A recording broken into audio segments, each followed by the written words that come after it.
அன்பார்ந்தவர்களே, எந்த ஒரு தாயும் தன் பிள்ளைகளை பெரும் வேதனையில்தான் பெற்றெடுக்கிறார் என்பதை நாம் எல்லாரும் அறிவோம். பிரசவ வேதனை என்பதைத்தான் வேதனைகளிலெல்லாம் மிக கொடிய வேதனை என்று சாதாரணமாக நாம் அறிவோம். அன்னை மரியா நம்மை பெற்றெடுத்ததும் கூட இப்படி ஒரு பெரும் வேதனையின் நடுவில் தான் பெற்றெடுத்தார் என்று சொல்லலாம். தன்னுடைய திருமகன் தன் திருவயிற்றிலே கருவாகி வளர்ந்து பிறந்து தன்னால் பாலூட்டி வளர்க்கப்பட்ட அந்த திருமகன் அவர் எங்கே? அவரால் அன்பு செய்யப்பட்ட சீடர் யோவான் எங்கே? அல்லது நாம் எங்கே? யாருக்கு பதிலாக யார்? யாருக்கு இணையாக யார்? எப்படி ஏற்றுக்கொள்ள முடியும்? அந்த திருமகனை தந்துவிட்டு நம்மை ஏற்றுக்கொள்வதென்றால் எப்படி? எந்த வகையிலே அது நியாயமாகும், முறையாகும்? அதுவே பெரும் வேதனைக்குரிய ஒன்றுதான்.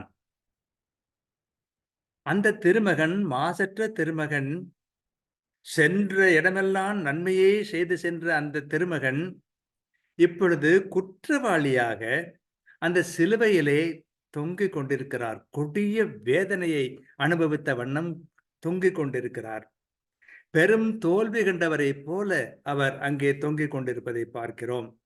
அப்படிப்பட்ட கொடிய வேதனையின் நடுவே அன்னை மரியா நம்மை தம்முடைய பிள்ளைகளாக பெற்றெடுத்தார்.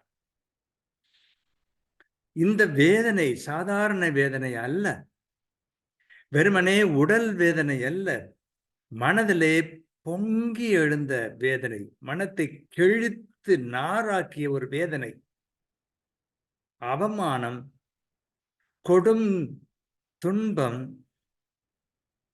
எல்லாராலும் எதிர்க்கப்பட்டு கைவிடப்பட்ட நிலை, இப்படி எங்கு சுற்றிலும் கொடுமை நடந்து கொண்டிருக்கிற அந்த சூழலிலே நம்மை அன்னை மரியா பெற்றெடுத்தார். ஆகவேதான் நம்மிடம் அவர் மிகுந்த பாசம் காட்டுகிறார், அன்பு காட்டுகிறார் என்று சொல்லலாம்.